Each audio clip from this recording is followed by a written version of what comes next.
তৈরি পোশাক খাতে রপ্তানি আয়ের ভুল তথ্য দিচ্ছে রপ্তানি উন্নয়ন ব্যুরো ইপিবি। রাজধানীর একটি হোটেলে পোশাক শিল্প মালিকদের সংগঠন ঐক্য পরিষদ আয়োজিত মতবিনিময় সভায় এমন দাবি করেছেন শিল্প মালিকরা। তারা বলছেন যে সেপ্টেম্বর এবং অক্টোবরে তৈরি পোশাক শিল্পে শ্রমিক অসন্তোষের কারণে প্রায় 15 থেকে 20% ক্রয় আদেশ বাতিল হয়। এছাড়া জ্বালানি সংকট, ব্যাংক খাতে অস্থিরতা, শ্রমিক অসন্তোষ সহ নানা সংকটের ফলে এই শিল্পের রপ্তানি আয় কমেছে।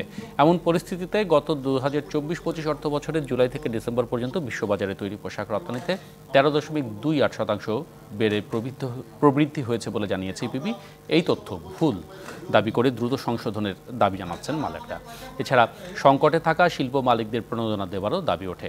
একই সাথে দ্রুত বিজিএমইএ নির্বাচন দেওয়ারও তাগিদ দেন তারা। স্ট্যাটিস্টিক্যালি দেখানো হচ্ছে যে রপ্তানি বাড়ছে, এটা নিয়ে আমাদের কনফিউশন আছে।